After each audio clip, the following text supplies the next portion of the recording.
merci pour votre invitation. J'ai un attachement particulier pour Grenoble parce que ma grand-mère était dauphinoise. Et quand elle nous parlait de Grenoble et qu'elle chantait les allobroges, ça voulait dire que le repas avait été bien arrosé et qu'on allait se parler. Donc je viens avec un immense plaisir à Grenoble vous voir ce soir. Avec un immense plaisir aussi parce que le sujet dont on va parler, je suis désolé qu'il ne soit pas très gai, est extrêmement important. Et ce n'est pas un sujet qui concerne deux personnes à l'Élysée, c'est un sujet qui concerne toute notre société. Je fais partie de cette génération d'officiers, la dernière, celle d'ailleurs du chef d'état-major des armées, Thierry Burkhardt, qui était mon petit camarade à Saint-Cyr, qui a vu le mur de Berlin s'effondrer en arrivant dans les régiments. À l'époque, on était en Allemagne pour surveiller une frontière. Et on a cru que la guerre était terminée. Ou plutôt, on s'est laissé croire que nous n'étions plus concernés par la guerre. Alors sans rien dire à personne, on a transformé l'armée française en un corps expéditionnaire léger qui a aligné les interventions à l'étranger, dans lesquelles j'aurais pas mis ma main sur le billot, sur la nécessité absolue de les faire, mais ce qui est sûr, c'est qu'on y allait, qu'on en était très heureux. D'abord parce qu'on était loin des yeux, donc personne ne venait nous emmerder. Ensuite, on était très bien payé quand on faisait ça. Et puis quand ça tournait mal, on rentrait discrètement en France en espérant qu'il n'y ait pas de débat, et il n'y en a jamais eu. C'est ainsi que la France a participé à 34 guerres depuis la guerre d'Algérie sans jamais être en guerre. Arrive 2022. C'est un choc. Parce qu'en France, comme dans toute l'Europe, je reprends les mots d'Olaf Scholz, le chancelier allemand, nous étions persuadés que nous n'avions plus d'ennemis. Et là, nous découvrons que ce n'est pas à nous de le choisir. Un empire qui, sous nos yeux, est devenu de plus en plus menaçant, parce que ça ne s'est pas révélé en 2022 quand même. Simplement, on n'a pas voulu le voir pendant des décennies, mené par un chef mafieux qui s'appelle Vladimir Poutine, formé par le KGB, des meilleures écoles de formation au grand banditisme, qui a pris la tête d'un, oui, je crois qu'on peut le qualifier comme ça, d'un empire menaçant. Et simplement, il est passé, à cause d'un événement d'ailleurs qui à l'époque est passé inaperçu, il est passé d'une menace permanente à une guerre ouverte. Pourquoi? Parce qu'en Afghanistan, il a vu les pays de l'OTAN se replier, la queue entre les jambes, pardon pour cette expression triviale, sans aucune détermination et capacité à rester jusqu'au bout dans une opération qui semblait importante. Et je pense que c'est à ce moment-là que Poutine s'est dit, en fait, je peux agir, les Occidentaux sont incapables de se défendre.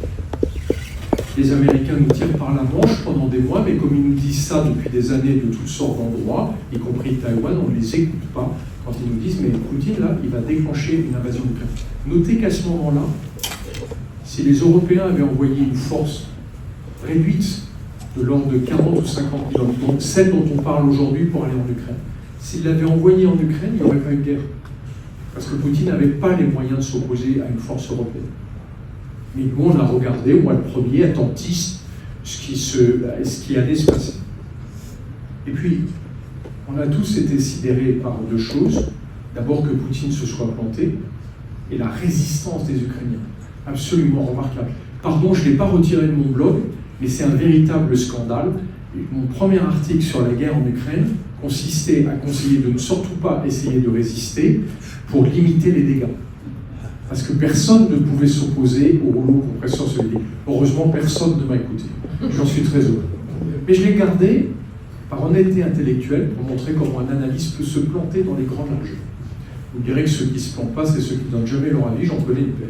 Les Ukrainiens arrivent à résister, il faut le reconnaître à cette époque, grâce au soutien américain, qui leur fournissent des armes, mais surtout du renseignement. C'est le renseignement qui est le plus important.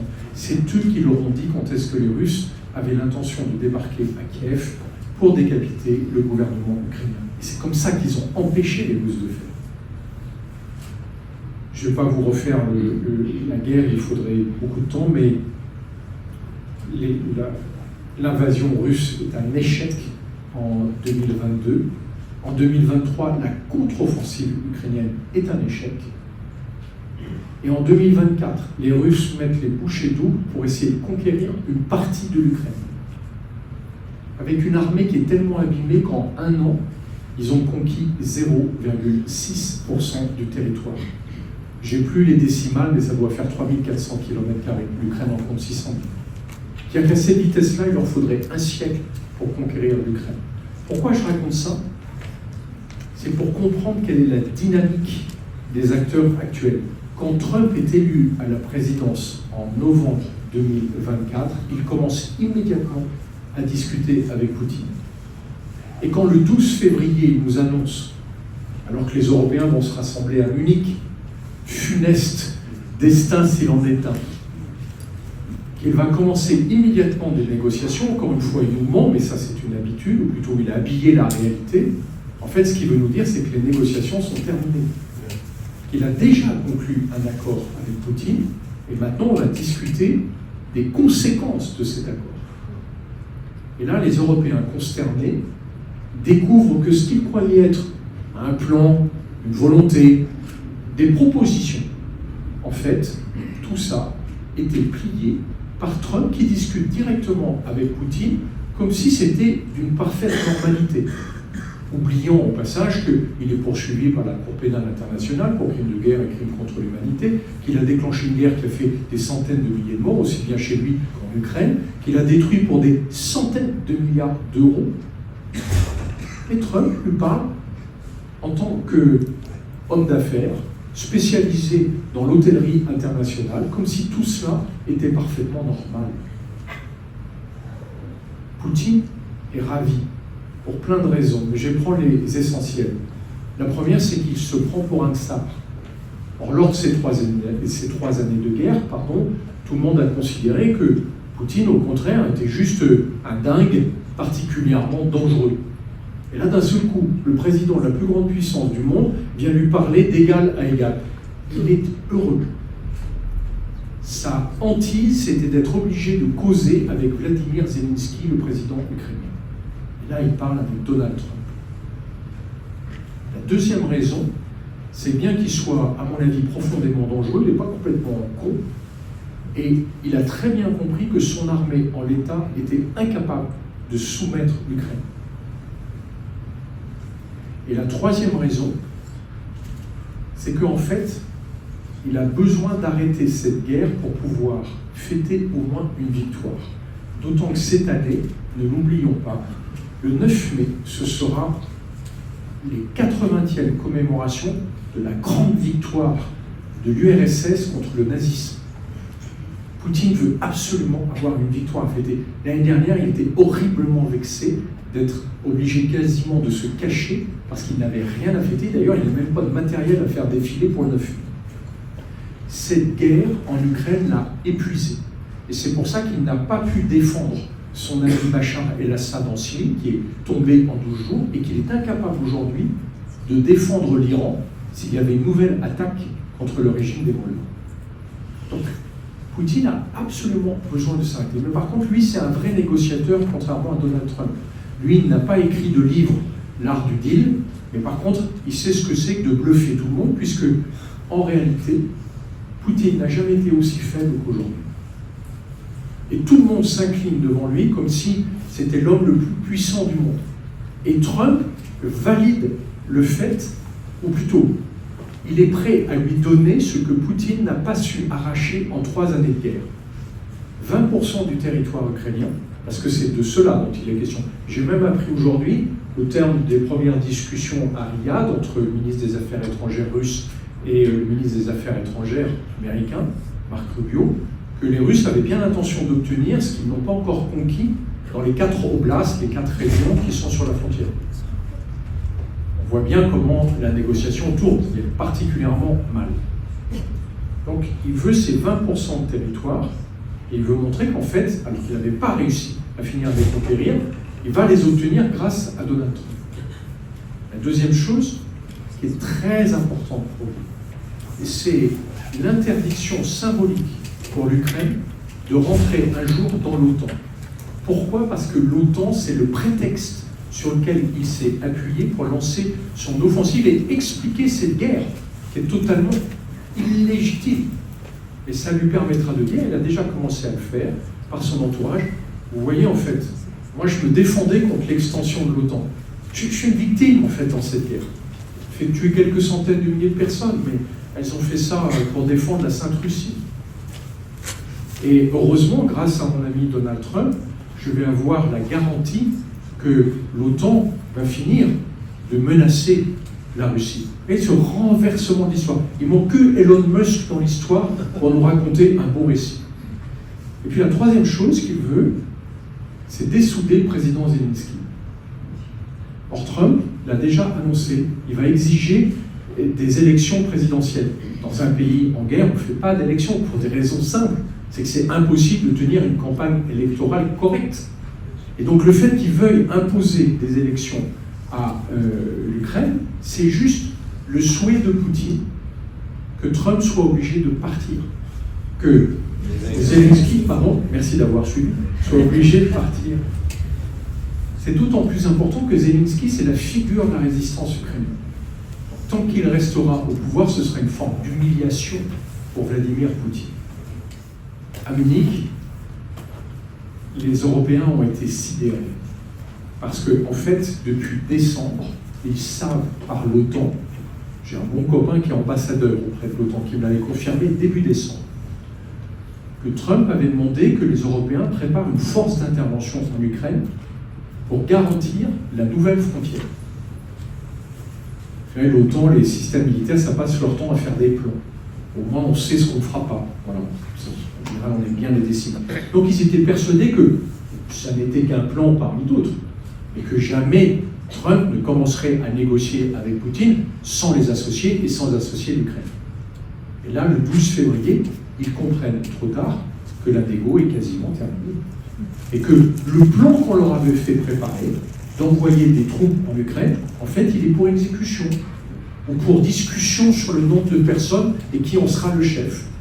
C'est pour ça que hier, à Paris, vous avez eu très peu d'écho de la discussion, parce qu'en fait, les principaux pays qui devaient fournir cette force se sont rassemblés pour se dire, ils se sont déchirés comme d'habitude autour de cette question, est-ce qu'on prépare cette force, ou comme l'ont dit les autres, et pas forcément à tort, je pense à Olaf Scholz, non, parce que si on l'accepte, en fait, on accepte de fait le projet de Trump. Et donc, surtout, ne parlons pas de ça tout de suite, même si on sera vraisemblablement obligé de le faire, mais causons d'abord de la négo, interdisons la négo. Interdisons une négo sur la sécurité de l'Europe sans l'Europe, et sur la sécurité de l'Ukraine sans l'Ukraine. Et là, à mon avis, on en vient à un point clé, en fait, de cette question de la guerre en Ukraine. C'est pas la résistance ukrainienne qui est en jeu. C'est même pas la sécurité en Europe qui est en jeu. C'est l'état de droit.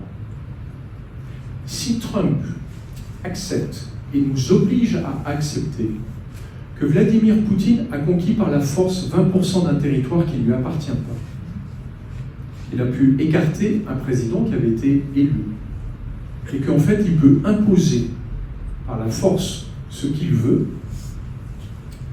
ça veut dire qu'on revient dans un monde où c'est la loi du plus fort qui s'impose. Pardon de le dire solennellement, mais c'est la fin de l'état de droit. Et on voit bien que Poutine, comme Donald Trump, ont une très forte attirance pour la loi du plus fort.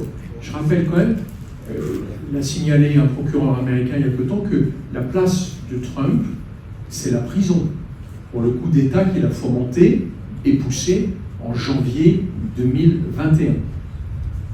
Donc c'est un homme qui ne veut pas entendre parler du droit. Poutine, je n'en parle même pas, puisque c'est lui le droit.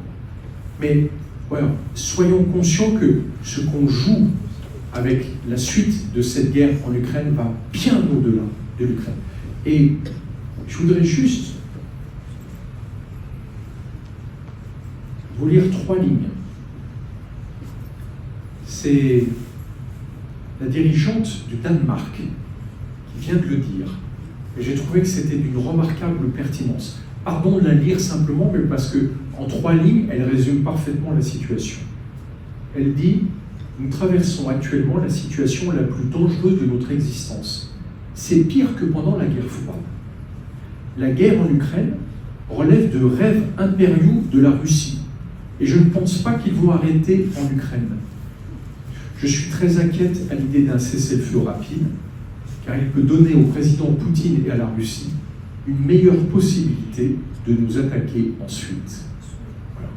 Elle n'a peut-être pas fait Sciences Po ni l'ENA, mais en tout cas, elle a très bien compris la situation. La situation à laquelle nous sommes confrontés, c'est un déni de droit, c'est un déni de sécurité, et surtout, c'est un déni de l'Europe. Et là, on va en parler plus. Comment est-ce qu'on peut expliquer l'attitude de Trump vis-à-vis de Poutine? Il y a plusieurs choses qui se conjuguent. D'abord, Trump est fasciné par Poutine. Et je pense que Poutine apprécie le style de Trump. Ce sont des menteurs invétérés. Ce sont des gens qui résistent au droit et à tout ce qui pourrait être raisonnable, qui ont une rationalité qui est la leur, qui sont capables de renverser n'importe quelle situation. Et il y a une chose qui les oppose, c'est que Poutine recourt volontiers à la guerre, alors qu'il déteste les militaires. Parce que c'est un ancien officier du KGB, il y a toujours eu une hostilité très forte pour l'armée, qu'il tient d'ailleurs sous une main de fer. Vous n'avez pas vu, mais pendant la guerre en Ukraine, il a fait décapiter, après la tentative de coup d'État de Prigojine, le chef de Wagner, il a fait décapiter à peu près tout l'état-major russe, discrètement mais fermement, une centaine d'officiers supérieurs. Ça ressemble étrangement à ce que faisait Staline avec ses purges dans l'armée. En fait, ce sont exactement les mêmes méthodes, puisque c'est un héritier de ça. Alors que Trump est violemment opposé à la guerre. Mais il ne fait pas la différence entre imposer un cessez-le-feu et construire une paix durable. Par exemple, en ce moment, Benjamin Netanyahou, Premier ministre israélien, essaie de convaincre, de l'autoriser à bombarder l'Iran. Trump y est opposé, exactement comme il y était opposé lors de son premier mandat. Non pas qu'il veuille défendre l'Iran, mais parce que, je reprends ses mots, il estime que la guerre, c'est un pas de business et que c'est mauvais pour le business.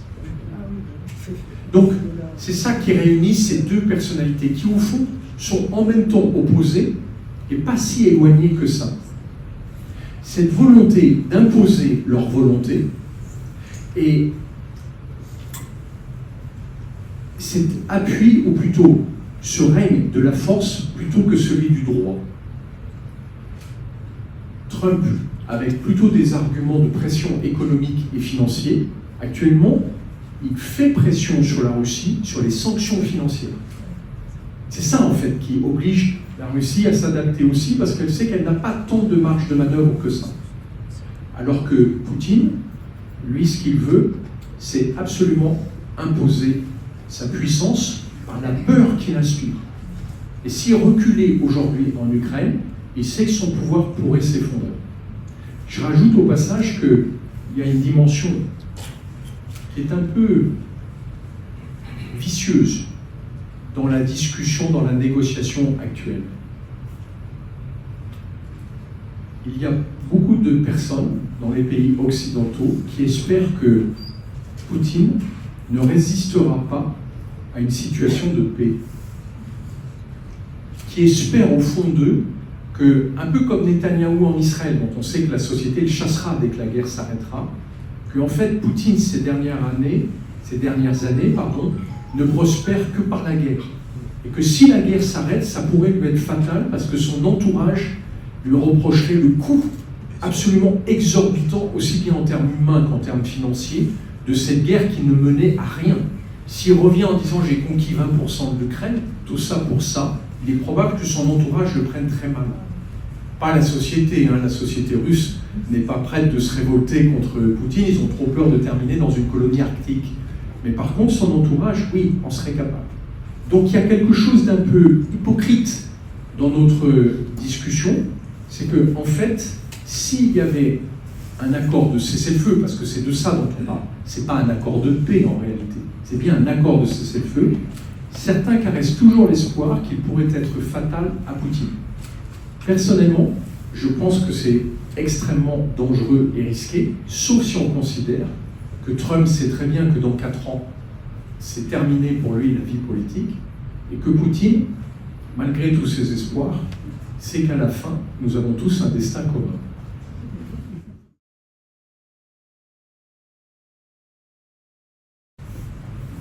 Je connais mal, très peu que la Russie. Par contre, j'ai la chance de côtoyer des grands experts de la Russie, des experts d'ailleurs, s'en sortent tous les femmes. Je pense aux grands reporters qui sont régulièrement en Russie. Alors d'abord, en ce moment, ils travaillent dans des conditions extrêmement difficiles.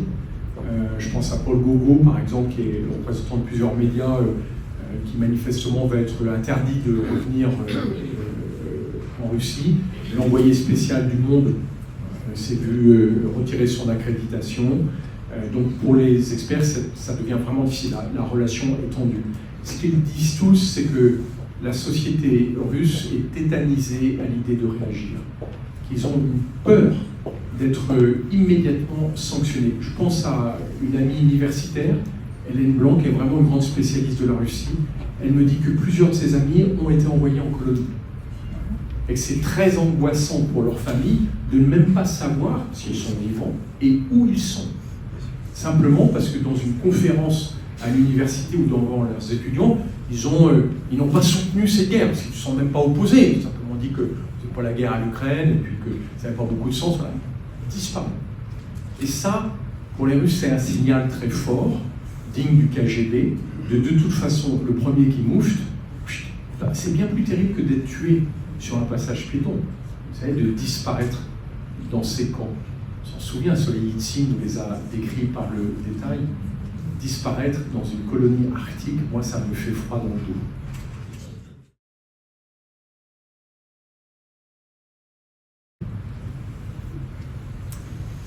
Vous avez raison, c'est une bonne question. Alors, ça pourrait dérailler dans un bon ou dans un mauvais sens. D'abord, Trump est imprévisible.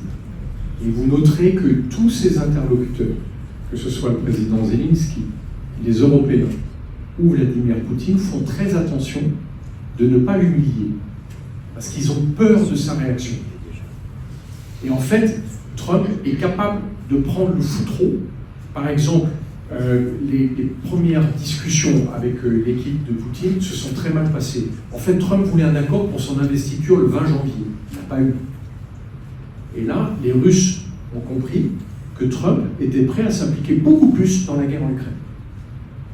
Donc, le premier facteur de déséquilibre, je vais dire qu'il est chronique, c'est l'instabilité de Donald Trump. Le deuxième facteur qui pourrait influencer beaucoup les discussions, c'est si l'Europe se rebelle. Je vais prendre un exemple. Il y a une discussion qui n'est pas aboutie aux États-Unis sur le sort de l'OTAN. En fait, vous vous souvenez que pendant la période électorale, Trump annonçait qu'il allait quitter l'OTAN. Que tout ça coûtait, qu'en gros c'était aux Européens de payer, qu'il n'avait pas de raison de rester. Mais depuis qu'il est président, il y a ces industriels de la défense qui sont venus lui dire quel était le chiffre d'affaires qu'ils avaient grâce à l'OTAN. Donc finalement, Trump va rester dans l'OTAN. Pourquoi ? Parce que c'est d'abord un affairiste. Et par conséquent, l'OTAN, c'est d'abord le premier marché militaire pour les industriels américains. Donc il ne s'en retirera pas. Ce qui est clair, c'est qu'il veut faire dépenser plus d'argent aux Européens. Et bien sûr qu'ils achètent du matériel américain. Mais ça montre bien qu'il y a un sujet clé dans la relation transatlantique, et les Américains bluffent, je devrais dire, Trump bluffe quand il dit « mais moi demain, je ne viendrai pas défendre l'OTAN ». Non, c'est pas vrai. En fait, il veut faire payer les Européens. Mais ça ne veut pas dire qu'il lâche l'Europe, qu'il ne voit pas du tout comme un allié historique, mais comme un marché important. C'est juste ça qu'il faut comprendre dans son état d'esprit. Autre chose qui pourrait faire dérailler, bien sûr, les discussions, c'est si Poutine était renversé par son propre régime. Soit par des encore plus extrémistes que lui, parce qu'il paraît qu'il y en a, j'ai du mal à imaginer, mais ce serait possible, qui estiment que c'est anormal, qu'il n'aille pas jusqu'au bout de la conquête, etc., etc.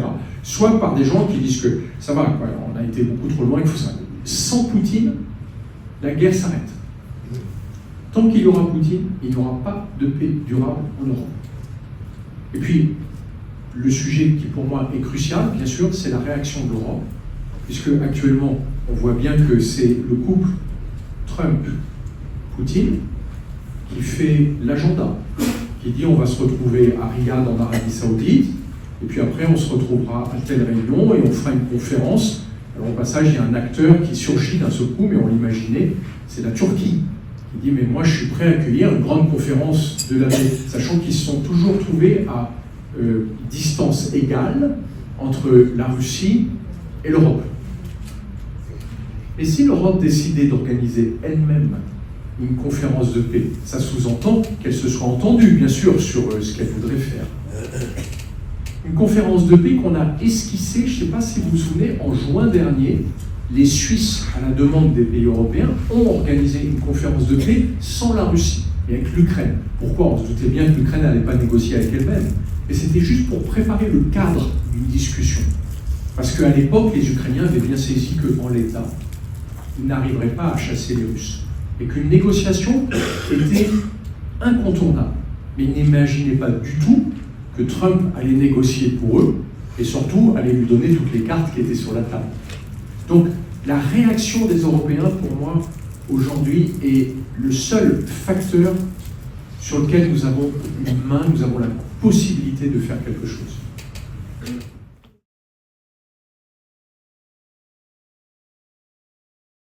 Je vais faire un semblant de réponse, parce que, en fait, j'en ai parlé un petit peu tout à l'heure.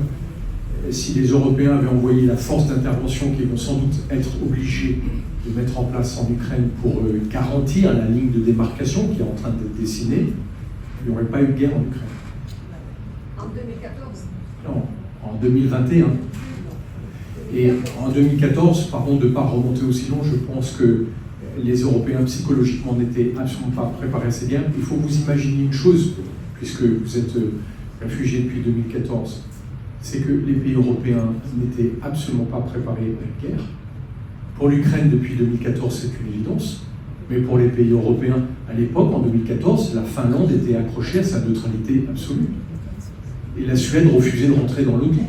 Par exemple, mais quand même, pas besoin, puisque nous ne sommes plus menacés par personne.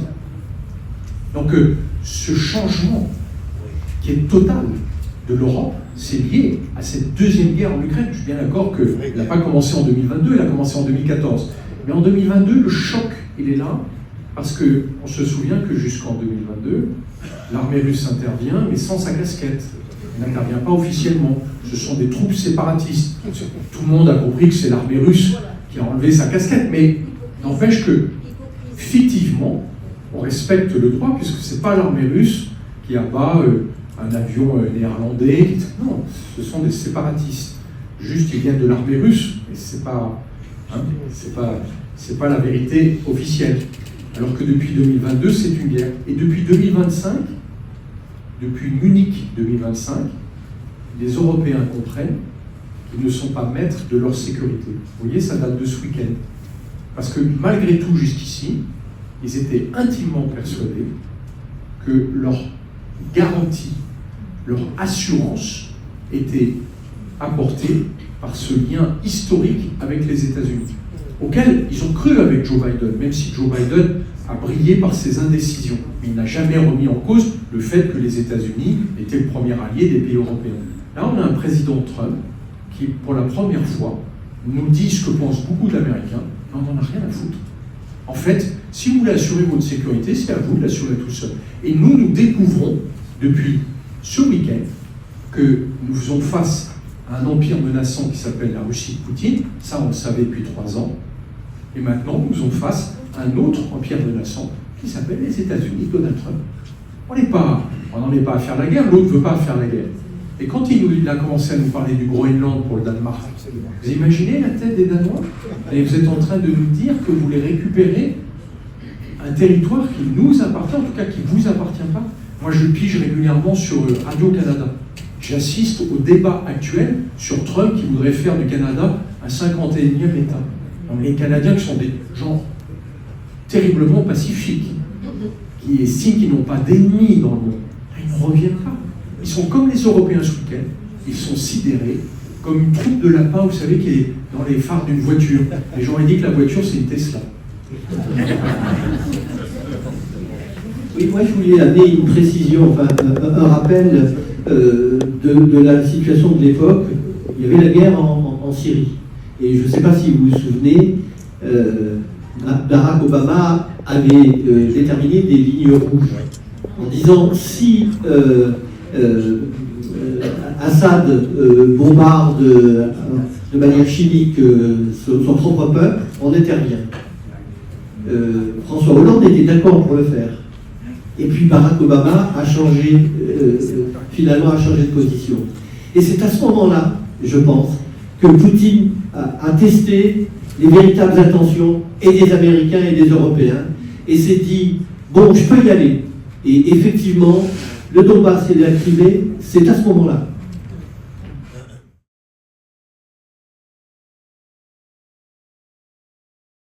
Moi, je n'ai participé qu'à 4 guerres. Mais le souvenir que j'en garde qui est très fort, c'est que c'est d'abord l'art du camouflage. Tout ce qui est voyant n'est pas important à la guerre. Il faut faire extrêmement attention à ce qu'on ne voit pas. Aujourd'hui, on ne voit que la puissance de Poutine. On voit les bombardements, les packs de missiles, tous les jours, les drones, etc. En réalité, il a déjà consommé une armée russe complète pour essayer d'envahir l'Ukraine. Le corps expéditionnaire russe en Ukraine est estimé à 500 000 soldats, à peu près. Il en a consommé plus de 600 000. Ça veut dire qu'il y a une armée, vous voyez, une légion romaine qui a disparu au nord de l'Écosse. Voilà. Poutine a déjà consommé une armée complète, qu'il a remplacée au fur et à mesure, mais aujourd'hui, il consomme plus de matériel que son industrie ne sait en produire. Alors j'ai des camarades qui sont très bons sur l'analyse, qui ont essayé mois après mois de me démontrer que bientôt, il n'aura plus de munitions. Je ne jouerai pas à ce jeu-là. D'abord parce qu'on m'avait appris quand j'étais jeune officier qu'on ne compte pas les balles dans un barillet, on ne compte que les coups qu'on va recevoir. Donc voilà. Mais la réalité, c'est que Poutine a des stocks très anciens qui datent de l'Union soviétique et qui sont gigantesques, avec des taux de dysfonctionnement incroyables. Il y a un canon sur 10 qui explose dans l'artillerie. Il y a une munition sur 100, non seulement ne fonctionne pas, mais qui explose dans les tubes. Donc on a des retours d'unités militaires qui disent que c'est un désastre le fonctionnement. Mais ils s'en foutent complètement. D'abord parce qu'il n'y a aucun respect pour la vie humaine, donc le fait qu'une batterie d'artillerie explose ne pose pas de problème dans l'armée russe. Et que par ailleurs, ces stocks, même s'ils sont de très mauvaise qualité, ça reste des stocks. On s'est tous moqués en voyant des chars des années 80 arriver sur le front, mais le problème c'est que dans les années 80, on ne construisait pas que de la merde, et c'est un char qui fonctionne. Alors évidemment, il n'est pas aussi chouette et moderne que les trucs très perfectionnés qu'on fait aujourd'hui, mais quand il a tiré son obus, il fait des dégâts. Au même titre que si on ressortait des chars de la Deuxième Guerre mondiale, ce sont des engins de mort. Et il en a des quantités astronomiques. Et lui peut continuer à recruter à tour de bras parce qu'il a 4 fois plus de population, 5 fois plus que l'Ukraine. Mais, une fois que j'ai dit ça, son armée est extraordinairement abîmée. C'était réputé être la deuxième armée du monde. On voit bien qu'aujourd'hui, il avance à pas de fourmis. Tous les jours, il nous annonce qu'ils ont pris un village en Ukraine.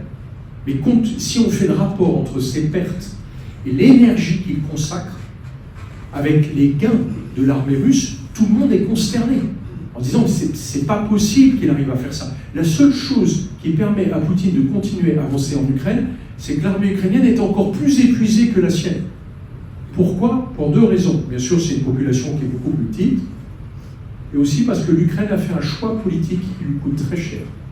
Elle n'a pas voulu mobiliser l'intégralité de sa société. C'est un choix que personne ne peut critiquer. C'est un choix qui a été fait par les dirigeants politiques ukrainiens qui n'ont pas voulu sacrifier leur jeunesse sans cette guerre.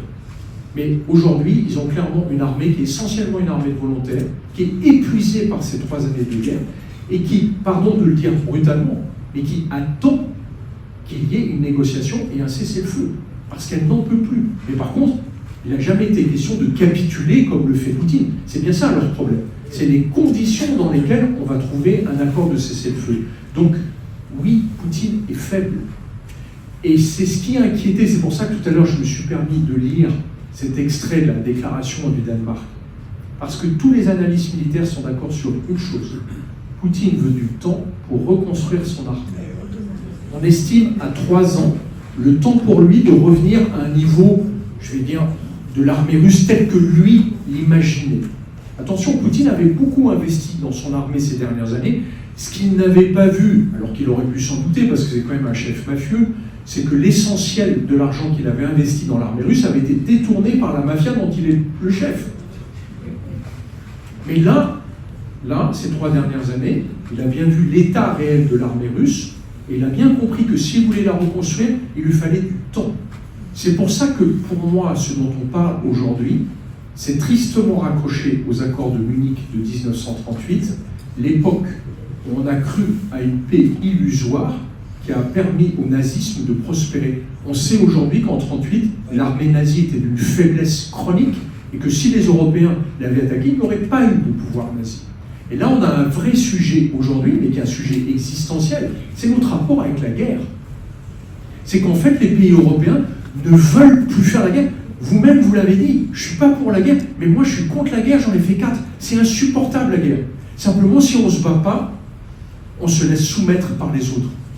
Et aujourd'hui, il faut se poser la question de est-ce qu'on accepte que l'empire de Poutine ou l'empire de Trump nous impose sa volonté, ou est-ce qu'on dit mais on est parfaitement capable de se défendre. Je vais prendre un seul chiffre. J'ai horreur des tableaux de chiffres, les équipes en font toute la journée. Les budgets de la défense des 27 pays européens, plus celui de la Grande-Bretagne, qui en fait n'est pas énorme, c'est 4 fois celui de la défense russe. Voilà. Juste, il faut se souvenir de ça. Tiens, on n'est pas un troupeau de moutons. On est juste, les moutons sont séparés dans chaque enclos. C'est ça notre problème. Imaginons un instant que l'armée américaine, qui est la plus puissante du monde, en fait, ce soit 50 armées parce qu'il y a 50 États différents. Et donc l'armée du Texas a décidé d'acheter un char différent des Californiens qui n'ont rien compris à ce que voulait faire Michigan. Il serait comme l'armée européenne, c'est-à-dire qu'elle n'existerait pas, et tout le monde rigolerait en disant alors c'est qui vient? C'est les Californiens ou les Texans cette année? En fait, l'Europe a les moyens de se défendre. La question, et là pardon de rentrer tout de suite dans le vif du sujet, puisque c'est ce qu'on voulait aborder en deuxième partie, ce sont ces institutions. Alors, je suis désolé, mon métier maintenant c'est la communication, donc je fais des raccourcis. Ils sont odieux en termes de pertinence, mais ça permet de laisser une image. Vous voyez l'Union européenne, on réalise avec cette crise que ça n'a jamais été qu'une association de commerçants. Super, une super association de commerçants qui a permis une prospérité en Europe incroyable. Et puis au passage, comme on avait du fric, eh ben on en a profité pour prospérer sur le plan culturel, sur l'éducation, la formation, sur plein de domaines. Mais vous ne pouvez pas demander à une association de commerçants de monter une armée. Parce que ce n'est pas aux commerçants d'en décider. Donc si vous voulez faire une Europe de la défense, excusez-moi, mais on n'a pas le choix. Le modèle, il est sous nos yeux. Ce sont les États-Unis. On est obligé de faire les États-Unis d'Europe, sinon nous n'existerons jamais. Regardez la réunion de lundi à Paris.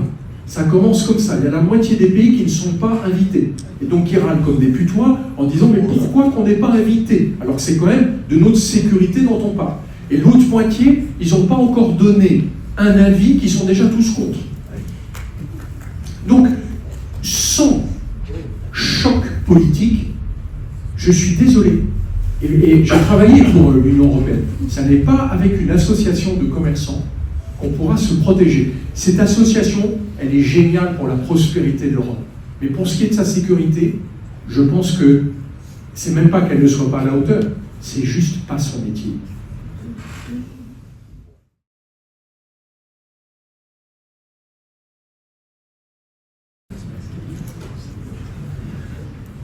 Quand j'étais tout jeune officier, et je vous recommande la lecture du récit que j'en ai fait au Cambodge, ça s'appelle Un casque bleu chez les Khmers rouges.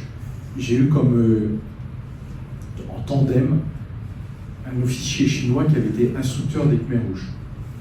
C'est lui qui m'a permis de survivre aux négociations avec les Khmers rouges, c'était très spécial.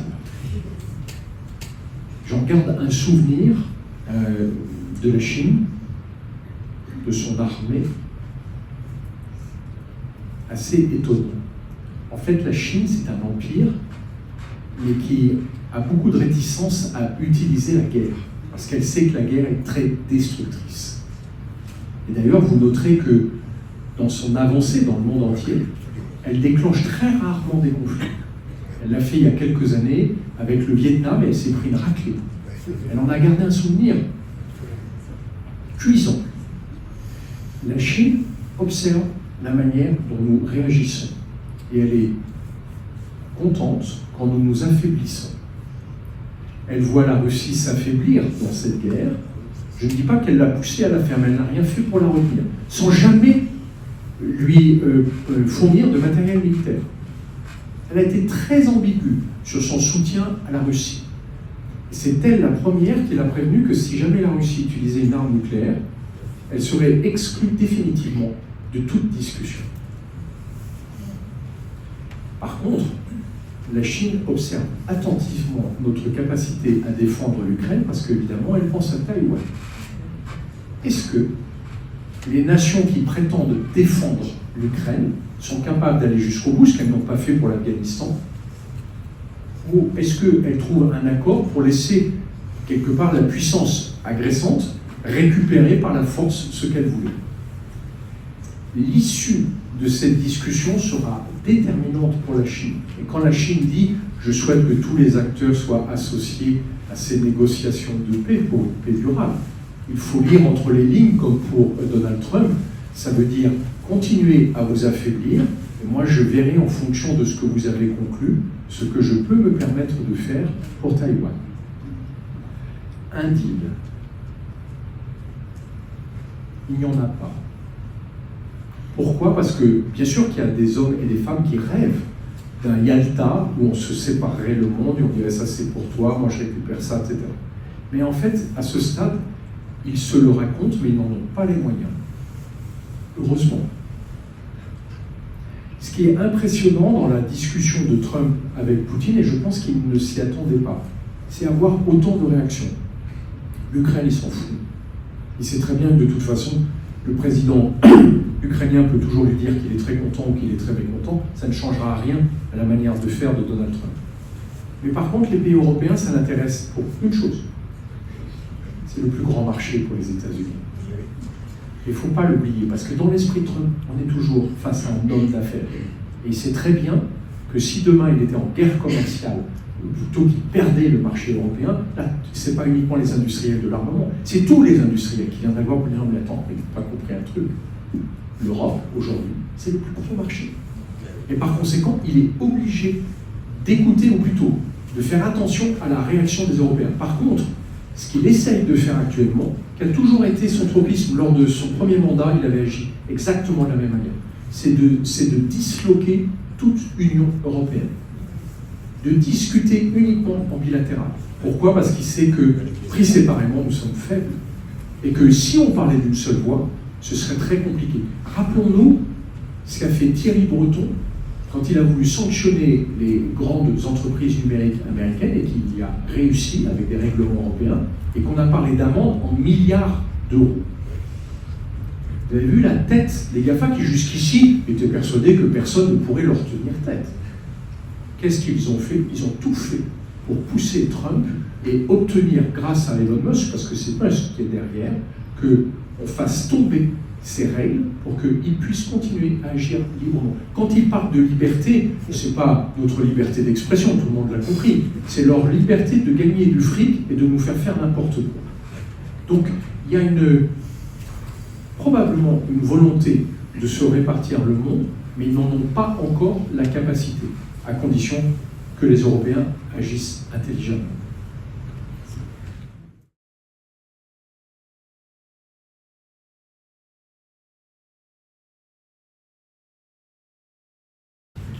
Alors, il y a plusieurs scénarios qui sont possibles, mais il y en a un qui est inquiétant. Je vais évacuer tout de suite l'histoire de l'exploitation des terres rares. Alors, pardon, mais on a consulté plusieurs spécialistes du sujet, ils nous disent tous que c'est du bullshit. C'est-à-dire que personne ne sait valoriser les terres rares en Ukraine ou en Russie.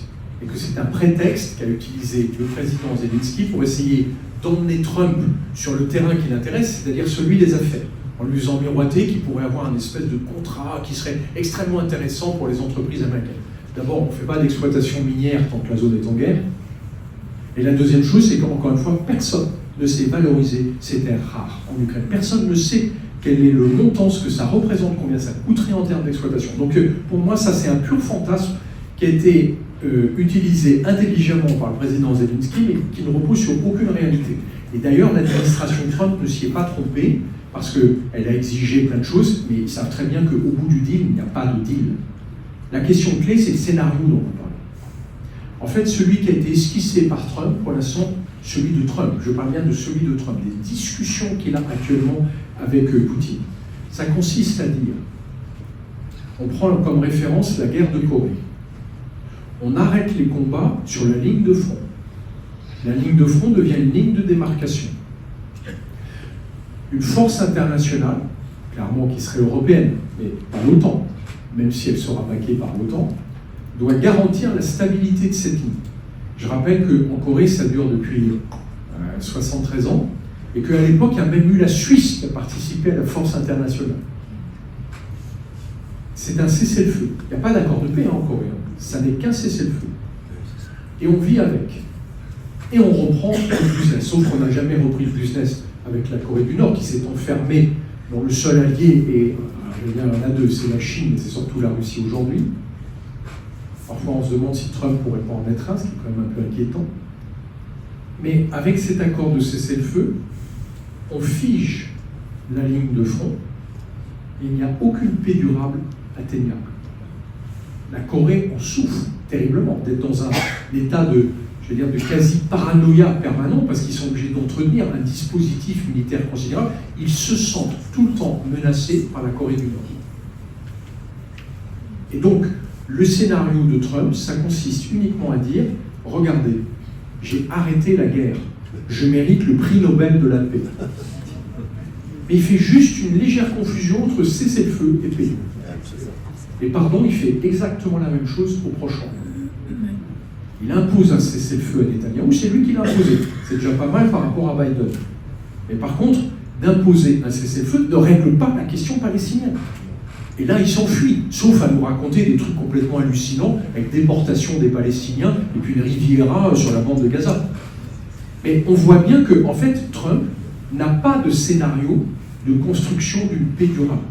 Pour lui, son seul scénario, c'est la guerre, c'est un bad business, on arrête la guerre et on reprend les affaires. Et oui, à Riyad, ils ont essentiellement causé du sujet du rétablissement des relations entre la Russie et les États-Unis autour du business. Vous levez vos sanctions financières, on rejoint le G7 et on reprend notre business comme si de rien n'était. C'est hallucinant. C'est-à-dire que le droit n'existe plus, bien sûr, les poursuites de la Cour pénale internationale à la poubelle. De toute façon, pour Donald Trump, ça n'a jamais été un sujet. Et puis, on fait comme si rien ne s'était passé. Les déportations d'enfants, les tortures, les viols organisés. Ce n'est pas le fait de soldats qui ont pété un plomb. On sait aujourd'hui que ce sont des quasi-consignes qui ont été données dans l'armée russe, l'exécution sommaire des prisonniers. C'est même plus une violation du droit de la guerre, c'est qu'il n'y a plus de droit de la guerre dans cette guerre en Ukraine. Tout ça est passé par pertes et profits. La Russie de Poutine, qui a envahi 20% d'un pays libre, qui a fait tuer, on l'a dit tout à l'heure, plusieurs centaines de milliers de personnes, dont une partie de sa jeunesse, qui est l'auteur de centaines de milliards d'euros de dégâts. On arrête. Et on dit maintenant, on reprend comme si on était de vieux bons amis qui se retrouvaient après une petite dispute et un moment de froid. C'est délirant, mais dans l'idée de Trump, c'est parfaitement accessible. Parce que pour lui, c'est un deal. Et donc, c'est pas grave si juste avant, on s'envoyait des missiles sur la tête. Ce qui est important, c'est ce qui se passe juste après. On imagine, pour nous, la terreur que ça nous inspire. Parce que Trump aura l'impression d'avoir arrêté la guerre, et nous vivrons dans une insécurité constante jusqu'à ce que Poutine disparaisse.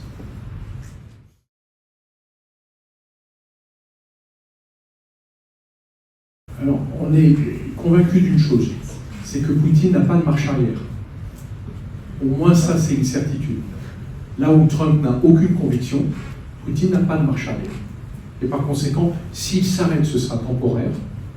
Et pour reprendre, contre l'Ukraine, mais vous savez, hier j'ai entendu des représentants des pays baltes qui sont affolés parce que Poutine commence depuis 2 ans à dire que dans les pays baltes, il y a des minorités russophones qui sont maltraitées par des nazis. C'est l'histoire de l'Ukraine. Et donc ils l'ont très bien compris. Et eux, ils sont absolument persuadés qu'ils sont les suivants. Il y a un phénomène qui est inquiétant qu'on avait mal compris. Et pardon, je vais l'expliquer en 2 mots parce que fait, il est sur le dessus de la table. C'est la remise en cause de la dissuasion nucléaire. En fait, on l'entend beaucoup en France à cause de, alors pardon, hein, le Rassemblement national, je devrais dire les amis de Poutine en France, qui nous expliquent que grâce à l'arme nucléaire, on ne peut pas être attaqué. Et on découvre avec la guerre en Ukraine et la guerre en Israël que c'est une ineptie. Pourtant, on aurait dû le comprendre depuis longtemps. Je vais prendre juste le cas d'Israël parce que je trouve qu'il est très intéressant. Israël a une trentaine d'armes nucléaires. Est-ce que ça a empêché l'Iran de tirer des centaines de missiles contre Israël? Non. Pourquoi? Parce qu'en fait, on ne peut pas faire la guerre avec une arme nucléaire. Une arme nucléaire, c'est des milliers de fois plus puissant que l'arme la plus puissante qu'on utilise pour faire la guerre aujourd'hui. Ce n'est pas une arme de guerre, c'est une arme de destruction massive, c'est une arme de suicide collectif. La seule chose dont dissuade l'arme nucléaire, c'est d'être attaqué par une arme nucléaire. Et on voit bien d'ailleurs que Poutine, qui a utilisé tous les mois, on a calculé 110 fois la menace nucléaire. Ah oui, vous savez, j'ai des armes nucléaires, elles pourraient détruire Paris, Marseille, pas Bordeaux parce que j'ai une propriété là-bas. Ça n'a aucun sens. Parce qu'il sait que s'il utilisait une arme nucléaire, il se suicide. Mais le fait d'avoir une arme nucléaire, et mes camarades me le disent encore, mes camarades qui sont à la tête des armées aujourd'hui, ne nous permettra pas de défendre, par exemple, la Lituanie si elle était attaquée. Nous ne sommes absolument pas crédibles de dire à la Russie Poutine, alors vous ne pouvez pas rentrer en Lituanie parce que sinon on va tirer une arme nucléaire et se suicider par la même occasion. Et au passage, on découvre aussi, mais on s'en était douté, qu'une arme nucléaire, ça ne se partage pas. La France ne peut pas faire croire qu'elle protège l'Europe avec son arme nucléaire. Qui va penser une seconde que la France est prête à se suicider pour défendre la Lituanie? Ça n'a aucun sens. Donc si on veut un système de dissuasion nucléaire, il faut se rappeler que, il faut le posséder en propre, ça ne peut pas être celui des Américains, ça doit être celui des Européens. Et qu'il ne nous protégera que d'une menace nucléaire et de rien d'autre. Donc ça veut dire qu'on est obligé d'avoir un système de dissuasion nucléaire et on est obligé d'avoir une armée en nombre qui dissuade tout empire menaçant de venir nous emmerder. Pour faire une armée en nombre, en fait, c'est pas très compliqué. Simplement, je trouve qu'on manque terriblement d'imagination, puis surtout on a cette question politique en Europe. Il nous faut l'institution adaptée. Pour moi, ce sont les États-Unis d'Europe. Malheureusement, on n'a pas le choix, donc tant pis pour ceux qui n'y croyaient pas. Pour ce qui est de l'armée en nombre, en fait, le système existe depuis longtemps, mais on l'a oublié, parce que notre culture militaire a disparu ces 3 dernières décennies. Je fais une minute de réclame. Début mars, je vais publier chez Autrement un livre qui s'appelle « Petite leçon sur la guerre » et qui explique la solution de la garde européenne. La garde européenne, c'est très simple. C'est la garde nationale américaine étendue à toute l'Europe, sur le modèle d'Erasmus, c'est-à-dire un seul modèle pour toute l'Europe, avec le même équipement, le même système de formation. Un citoyen britannique qui est à Grenoble, s'il veut participer à la garde européenne, il participe. Mais c'est réservé à des volontaires dont ça n'est pas le métier, qui font ça 1 à 3 semaines par an, dont l'entreprise est rémunérée quand ils doivent partir pour s'entraîner pour la garde. C'est le seul moyen de multiplier par 10 son armée. Parce qu'une armée professionnelle coûte très cher. L'armée française aujourd'hui, je fais partie de la génération qui l'a construite, c'est une armée extrêmement réduite, très pointue, très professionnelle. C'est probablement, contrairement à ce qu'on dit souvent, la première armée d'Europe. Parce que l'armée britannique a beaucoup trop réduit ses budgets, et sur le papier, l'armée polonaise, l'armée allemande sont plus importantes, mais elles n'ont pas l'expérience opérationnelle qu'a l'armée française. N'empêche que l'armée française, qui a aujourd'hui autour de 150 000, 200 000 soldats, ne peut pas grossir sans coûter extraordinairement cher. Et par conséquent, pour monter une armée dissuasive, il nous faut, en plus de cette armée professionnelle, il nous faut une armée non pas de mobilisation. Vous imaginez bien qu'on ne va pas raconter à nos enfants qu'ils vont renouer avec le service militaire dont on s'est débarrassé à grande peine il y a 30 ans. Non, c'est une armée de volontaires qui nous permet de multiplier par 10 l'armée sans avoir à en payer le prix et qui au passage nous permettrait d'avoir des unités de sécurité civile quand on est face à une catastrophe, qu'elle soit naturelle ou n'importe quoi, les Jeux Olympiques, d'avoir des unités qui sont simplement entraînées à faire des choses simples sur le territoire, avec des équipements simples. Et ça, pour l'Europe, c'est une manière de renouer avec une armée de nombre qui est celle que nous n'avons pas. Je donne juste un chiffre. Quand la guerre en Ukraine a commencé, mon camarade Thierry Burkhardt, qui est chef d'état-major des armées, vous aurez compris que c'est mon camarade, je le cite toutes les 3 minutes, a dit, si la France devait s'impliquer dans une guerre de ce type, elle aurait 15 jours de munitions. C'est ennuyeux quand même, en bout de 15 jours, de dire, écoutez, pousse, parce qu'au moment d'une pause, il faut qu'on trouve des munitions, puis on revient. Vous voyez ça, c'est pas jouable. Donc, on a un sujet, bien sûr, de consistance de l'armée, mais surtout, on a un sujet qui est beaucoup plus important. C'est le lien entre nos sociétés et leur armée. Et on voit bien qu'en France, et là aussi, pardon, je vais redonner un chiffre, au temps du service militaire, qui à mon avis était totalement dépassé, au temps du service militaire, à peu près 30% de la population française avait une culture militaire. Souvent, c'est des gens qui détestaient l'armée, mais n'empêche qu'ils avaient des connaissances militaires. Aujourd'hui, avec notre armée professionnelle, il y a 3% de la population française qui a une culture militaire.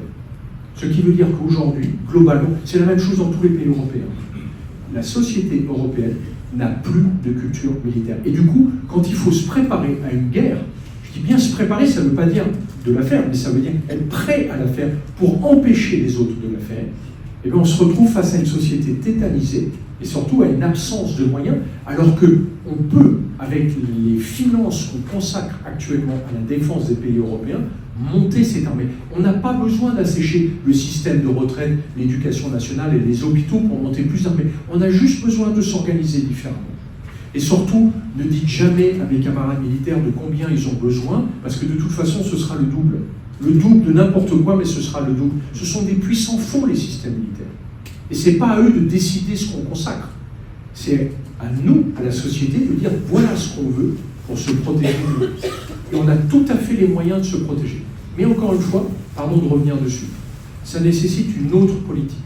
Ça nécessite aussi que tous les 4 matins, on n'entende pas nos dirigeants nous expliquer que c'est la faute des Allemands si on ne fait pas la même chose que les Italiens. Donc il faut qu'on parle européen, et ce n'est pas la même langue. Et alors là, je voudrais te poser une question, là, parce que j'ai lu une déclaration du directeur général de la gendarmerie nationale, là, le nouveau général, là, qui s'appelle, je crois, Hubert Bonneau, dans Le Monde, et il dit « Depuis l'invasion russe en Ukraine, la possibilité d'un conflit armé et d'une agression du sanctuaire national doit être sérieusement envisagée. » Il évoque l'hypothèse d'un engagement majeur auquel la gendarmerie a le devoir de se préparer pour tenir sa place en renforçant l'acquisition et l'entretien des savoir-faire tactiques et opérationnels militaires. C'est un peu inquiétant, ça. Qu'est-ce que tu en penses? Je vais traiter les deux questions en sens inverse. Le directeur général de la gendarmerie est en train de négocier son budget. Je ne dis pas que ce qu'il dit est faux, mais c'est quand même très orienté, et j'ai encore jamais entendu un directeur général de la gendarmerie causer publiquement sans avoir l'autorisation de son ministre. Donc je pense que c'est plus une question de compétition avec le ministère de l'Intérieur, le budget de la police, et le fait que lui s'inquiète, parce que c'est vrai que les gendarmes ont cette particularité que ce sont les seuls, en fait c'est une force hybride, à faire de la police et à faire du militaire. C'est eux qui seraient responsables de la défense du territoire, qui demanderaient de toute façon des moyens considérables, et c'est pas avec des gendarmes qui sont déjà pris par toutes leurs missions qu'on pourrait le faire. Pardon, mais je ne vais pas se faire d'illusions sur le sujet. Le seul moyen de se défendre, ce serait de monter cette carte, c'est-à-dire qu'on aurait besoin d'un renforcement, mais gigantesque, en cas de guerre. Le fait qu'on soit menacé, oui, mais c'est déjà le cas.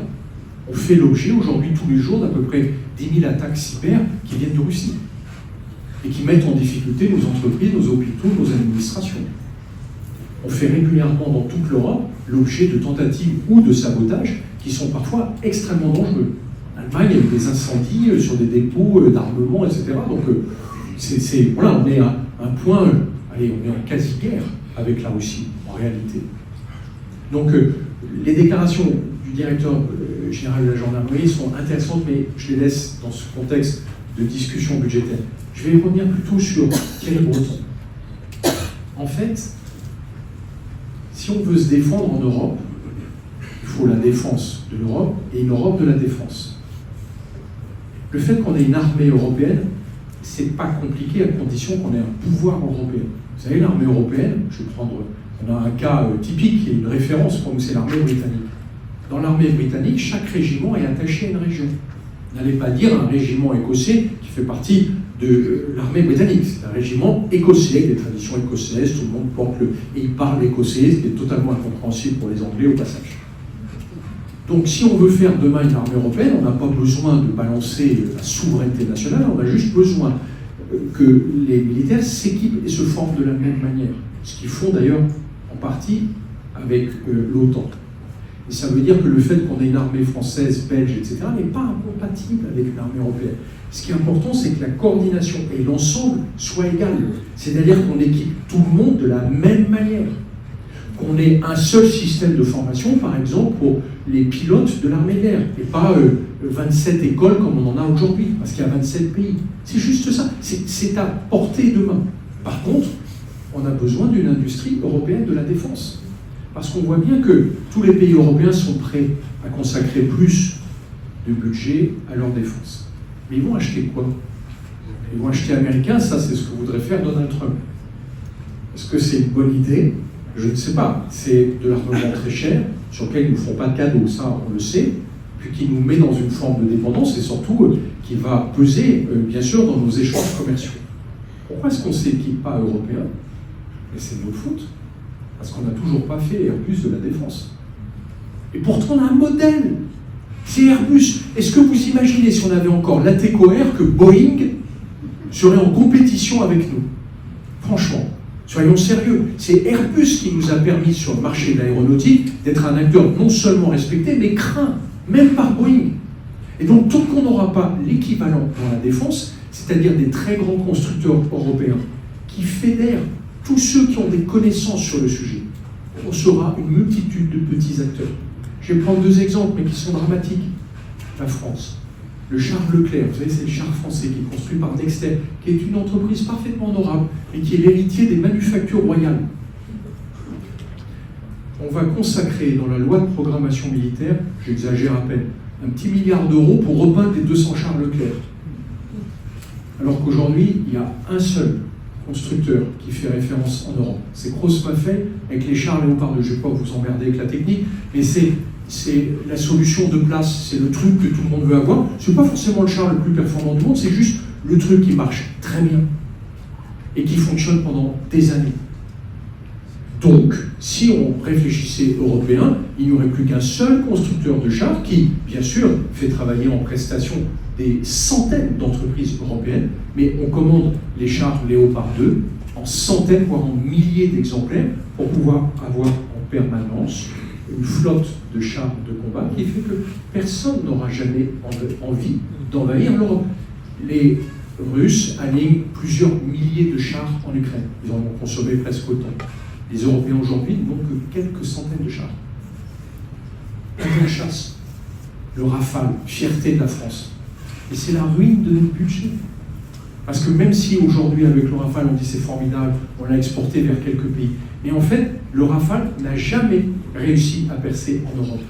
Or, la question, c'est pas d'avoir le meilleur avion ou celui de Dassault, on confond un peu les choses, à mon avis, un peu vite, c'est d'avoir un avion de référence qu'on construit à une échelle industrielle. Et donc, avec Airbus, on a la capacité de construire un avion de chasse. Et on s'en fout complètement de savoir s'il n'est pas le dernier cri de la technologie et le plus coûteux. Le problème, c'est d'en avoir des centaines d'exemplaires et pas des dizaines. L'Ukraine nous réapprend la guerre de haute intensité, qui est une guerre industrielle et d'usure. Et donc, je vais prendre un dernier exemple, parce que je viens de l'artillerie.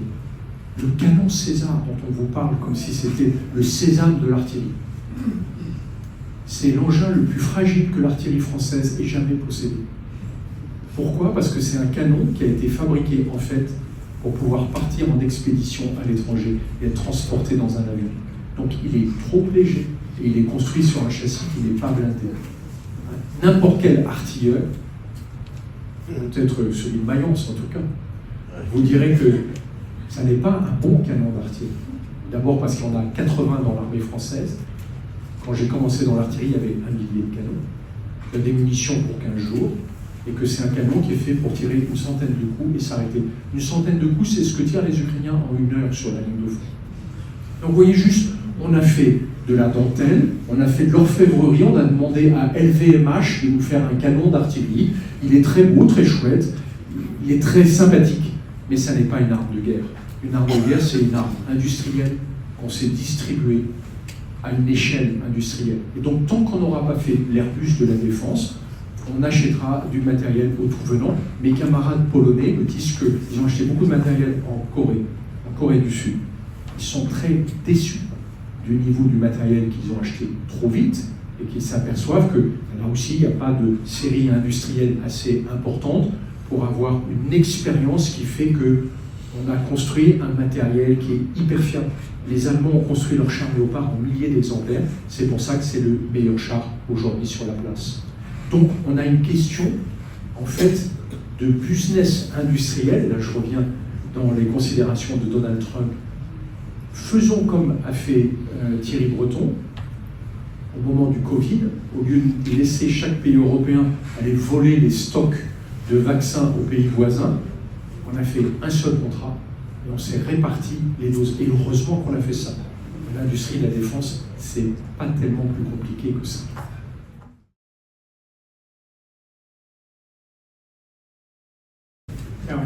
Alors, je vais faire un focus sur un point. La manière dont on a laissé toute l'Europe se faire pénétrer par la propagande de Poutine. On découvre en France, pourtant ça fait des années qu'on a sous les yeux, que le Rassemblement national a été financé largement par la Russie de Poutine. On découvre en France que des hommes politiques de premier plan ont touché du fric pendant des années par l'ambassade de Russie. Et pas que le Rassemblement national. On découvre que Russia Today, qui est juste un organe de propagande de la Russie de Poutine, non seulement a pu monter son média en France, mais a pu prospérer pratiquement pendant 1 an après le début de la guerre, avant qu'on l'empêche, avant de s'apercevoir qu'il continuait à émettre sur le digital. Est-ce que vous savez qu'à l'école de guerre, qui forme les futurs généraux de l'armée française, depuis des décennies, il y a des professeurs d'extrême droite qui professaient là. Ils ont été sortis, alors je ne vais pas le dire, là, à mon avis, c'est Thierry Burkhardt qui les a sortis, parce que c'est le premier chef d'état-major des armées qui a enfin dit « c'est insupportable, on va arrêter ça ». Pendant des décennies, ces professeurs, qui sont vraiment des suppôts de l'extrême droite, je pense en particulier à une femme, tiens, je vais la citer, comme ça, si elle veut, me fera un petit procès, ce sera intéressant. Il faut juste que j'arrive à retrouver son prénom, Galateros, une chaire d'enseignement à l'école de guerre. Je vous assure, Poutine à côté, c'est rien. Bien sûr. Et donc, ça a pu influencer en permanence nos opinions publiques. Regardez juste un exemple qui est épouvantable. La tuerie sur le marché de Magdebourg avant les fêtes de Noël en Allemagne. Est-ce que vous avez vu le comportement d'Elon Musk? Il fait suspendre le compte Twitter de l'Allemand d'origine saoudienne qui est à l'origine de la tuerie. Pourquoi? Parce que sur son compte Twitter, il affiche son admiration pour Elon Musk et pour l'AfD, le parti d'extrême droite. Et il remet en marche le compte Twitter de ce criminel quelques jours après, une fois qu'il a nettoyé tout ce qui ne l'arrangeait pas. Et c'est lui qui vient nous parler de liberté d'information. Mais moi je connais un nom, enfin, quand j'étais étudiant, je lisais ça, 1984. C'est ça leur liberté d'information. Nous nous sommes laissés influencer, pénétrer par une propagande systématique, organisée et structurée par Poutine. Et il est grand temps de s'en préoccuper.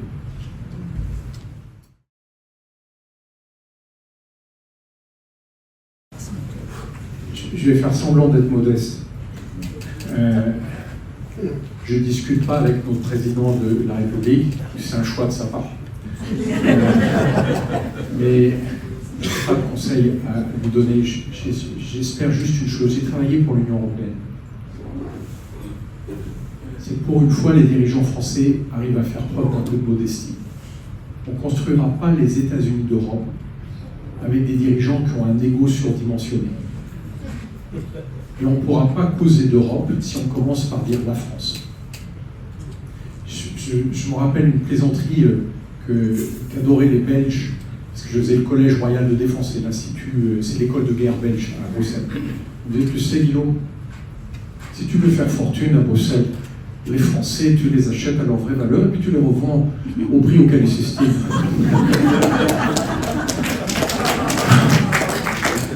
Donc, dans la construction européenne, parce que ce dont on parle, en fait, c'est un sujet de construction européenne. D'abord, on est obligé de mettre les bouchées doubles, mais on a les moyens de le faire. Thierry Breton nous l'a montré avec la crise du Covid. On l'a fait à une vitesse hallucinante.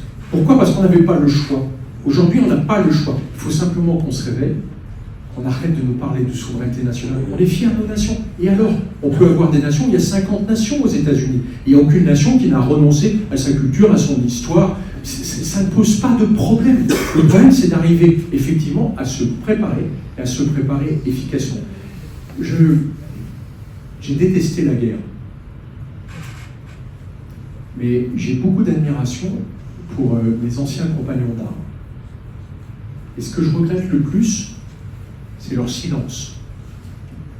Le fait qu'ils ne causent pas quand ils sont dans l'armée, c'est normal. Il y a une obligation de réserve qui d'ailleurs devrait être respectée aussi par les fonctionnaires civils. Ça, c'est un autre sujet.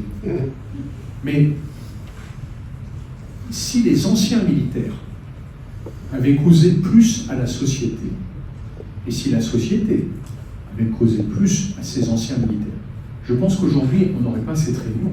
On serait juste en train de se dire, voilà comment l'Europe s'est organisée pour intervenir en Ukraine.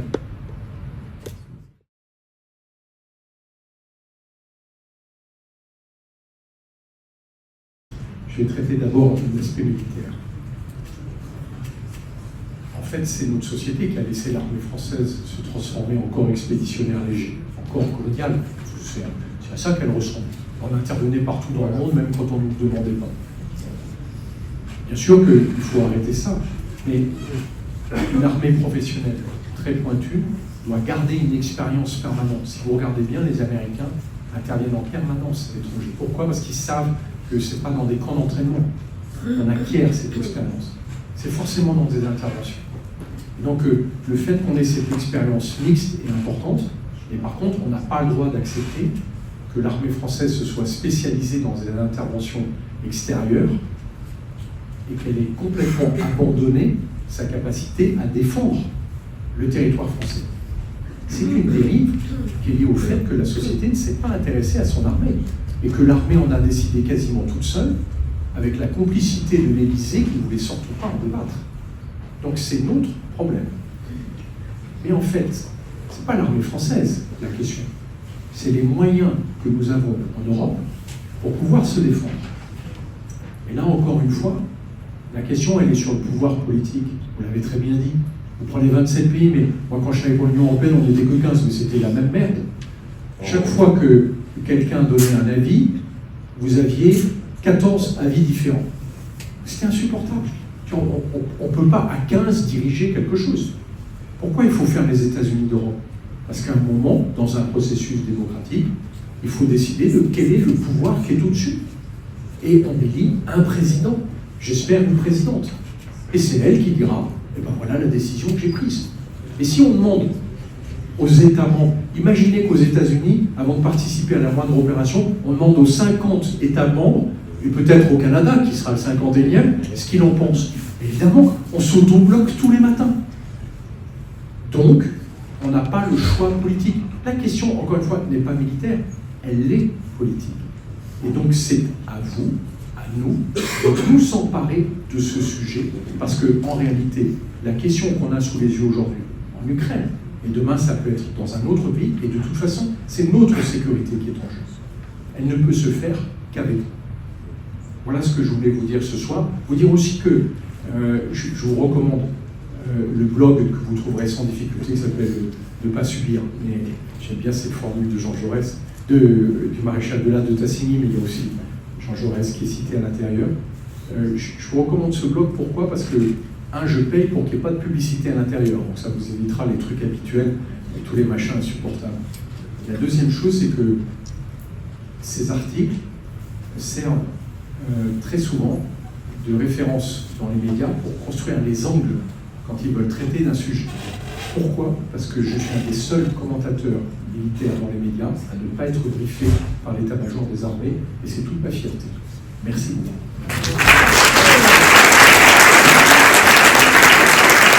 Merci Guillaume, c'était vraiment très intéressant. J'avais recherché qu'est-ce que je pourrais critiquer, qu'est-ce qui ne me plaisait pas, et je n'avais pas trouvé. Même en vous, votre attention, ça m'a énormément touché. Je voulais juste conclure sur 3 petits points. Je suis allée en Ukraine il n'y a pas longtemps, et ce que j'ai vu, c'est que les Ukrainiens ont fait des miracles. Malgré le fait qu'on puisse dire que le budget n'est pas suffisant, ou on n'a pas l'armée puissante, nous aussi on a été pris par surprise. Ce que j'ai vu, en fait, les gens, ils se disent, en fait, nous sommes des hommes titanes. Un titan aussi, parce qu'il y a beaucoup de prothèses et c'est un titan, mais parce qu'ils sont titaniques, ils ont une force incroyable. Même nos corps, en fait, au sein de l'association, on a vu qu'on a tenu sans dormir, sans manger, et beaucoup, 3 ans quand même. On sent qu'on commence à faiblir.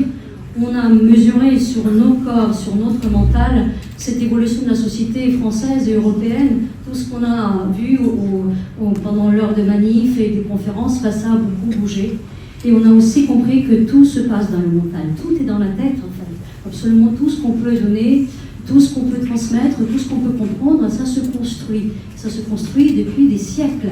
En fait, cette propagande, ça de 2014, en fait, c'est une très très longue propagande de soumission, de grands frères, supérieurs, etc.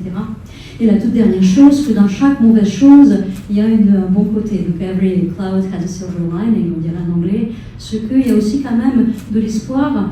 Les guerres engendrent des fruits des institutions. Le temps a été né de la Deuxième Guerre mondiale, on y croyait fort qu'il ne faut plus recommencer ça, il fallait faire quelque chose pour que ce soit fort et qu'on soit unis. Et je crois vraiment très très fortement que ça donnera une forme de mutation, le monde mue, et la peau sera changée et on aura une nouvelle peau et elle sera plus heureuse. Je vous remercie beaucoup pour votre attention, c'était vraiment magnifique.